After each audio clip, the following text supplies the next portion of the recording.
Jadi, aku perwakilan dari kelompok 7 yang beranggotakan Yuvita Amanda Putri, Dwi Arjuna, Malik Fajar, dan Hanifiati akan membahas mengenai komunikasi empatik dan kaitannya dengan psikologi komunikasi.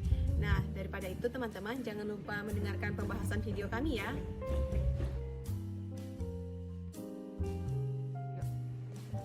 Nah, jadi aku Yuvita Amanda Putri bakalan jelasin apa sih itu komunikasi empatik. Nah, mungkin teman-teman udah nggak asing lagi kan dengan komunikasi.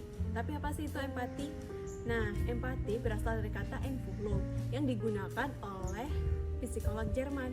Kata Einfühlung secara harfiah adalah merasa terlibat. Menurut Ona Ucana Effendi, empati adalah memproyeksikan diri kepada orang lain. Nah, dengan perkataan lain, empatik adalah kemampuan menghayati perasaan orang lain atau merasakan apa yang dirasakan oleh orang lain. Nah, dengan demikian, komunikasi empatik adalah mendengarkan dari mata, telinga, dan hati untuk memahami, berintuisi, dan merasa. Nah, kunci yang tepat bagi komunikasi empatik adalah respon. Nah, daripada itu teman-teman, berikanlah respon yang tepat pada saat pembicara sedang berbicara. Oke? Ada beberapa sikap yang dapat membangun komunikasi empatik, yang mana sikap-sikap tersebut terdiri atas beberapa poin.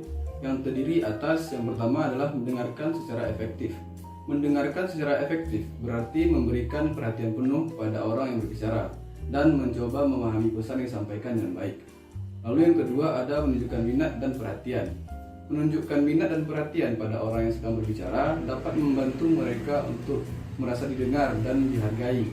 Hal ini dapat dilakukan dengan menganggukkan kepala, mengulangi kata-kata yang mereka sampaikan, dan memberikan respon yang sesuai dengan apa yang mereka sampaikan. Lalu yang ketiga ada menghindari prasangka. Menghindari prasangka berarti tidak menilai orang atau situasi tertentu berdasarkan stereotip atau asumsi yang ada. Sebagai gantinya, tetap terbuka untuk memahami sudut pandang orang lain dengan lebih objektif. Lalu yang keempat ada bersikap empatik. Bersikap empatik berarti mencoba merasakan dan memahami perasaan orang lain. Hal ini dapat dilakukan dengan memperhatikan ekspresi wajah, nada suara, dan bahasa tubuh yang mereka gunakan pada saat mereka berbicara.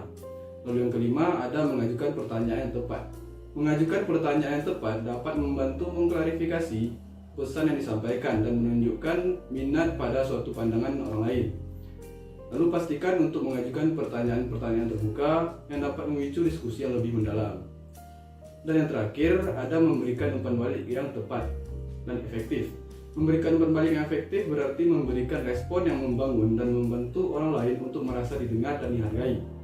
Hindari kritik yang tidak konstruktif atau tidak membangun dan berfokus pada solusi yang memudahkan dalam membantu untuk menyelesaikan permasalahan yang mereka hadapi.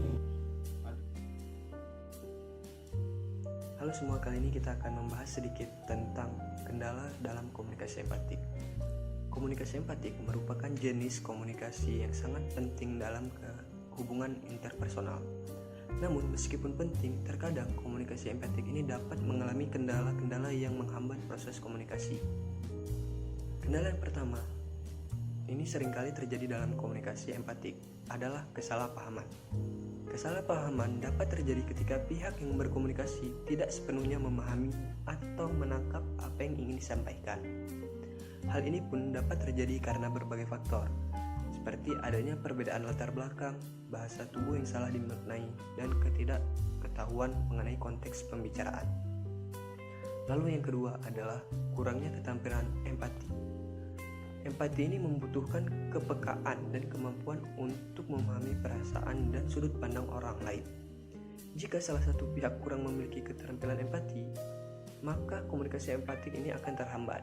Sebagai contohnya adalah jika seseorang terlalu fokus pada dirinya sendiri, cenderung dia tidak akan peka terhadap perasaan dan kebutuhan orang lain, sehingga itu dapat mengakibatkan respon yang tidak sesuai. Lalu yang ketiga ada penggunaan bahasa yang kurang tepat.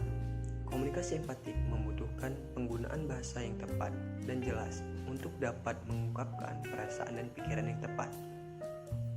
Jika penggunaan bahasa kurang tepat, maka dapat menimbulkan kesalahpahaman dan akan menghambat proses komunikasi tersebut. Dan yang keempat adalah perbedaan budaya.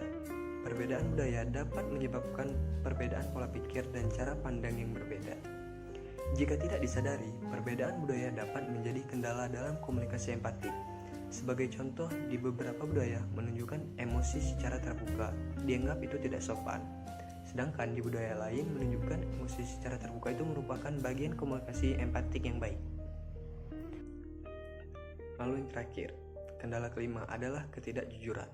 Ketidakjujuran dalam komunikasi empatik dapat menghambat proses komunikasi secara yang berbeda-beda. Sebagai contohnya yaitu seseorang yang tidak jujur tentang perasaannya dapat membuat orang lain merasa sulit untuk membuka diri dan berbagi perasaan mereka terhadap kita. Nah, sebelumnya kamu udah tahu kan komunikasi empatik itu apa, kendala-kendalanya serta sikap-sikapnya. Lalu bagaimana ya kaitannya dengan psikologi dan seperti apa contohnya? Oke, baik teman-teman semuanya. Jadi komunikasi empatik itu sangat berkaitan erat dengan psikologi. Psikologi adalah ilmu yang mempelajari perilaku manusia dan cara mereka berpikir. Nah, dengan adanya komunikasi empatik, seseorang dapat memahami dan merespon perasaan orang lain dengan lebih baik. Ini dapat membantu orang lain merasa aman dan diterima, yang merupakan komponen penting dari hubungan yang sehat. Komunikasi empatik juga dapat membantu orang lain mengidentifikasi dan mengungkapkan perasaan mereka. Ini memungkinkan orang lain untuk mengekspresikan pikiran dan perasaan mereka dengan lebih baik. Hal ini dapat membantu mereka untuk menyelesaikan masalah dan meningkatkan hubungan dengan orang lain. Contoh empati sendiri seperti apa sih? Contohnya ketika kamu sedang berbicara dengan teman yang merasa kesulitan dan kamu ikut memahaminya. Ataupun ketika kamu sedang bekerja di dalam pekerjaan yang memerlukan interaksi yang intens. Ataupun ketika kamu sedang memimpin sebuah tim atau kelompok. Ataupun kamu sedang menyelesaikan sebuah permasalahan dengan orang sekitar. Nah, jadi empati itu tidak hanya dimiliki manusia. Namun para ilmuwan juga menemukannya pada primata bukan manusia, bahkan pada tikus. Nah, orang sering ya mengatakan bahwa psikopat tidak memiliki rasa empati. Padahal tidak begitu faktanya. Seorang psikopat memiliki kemampuan empati kognitif karena mereka perlu mengetahui perasaan korbannya saat disiksa.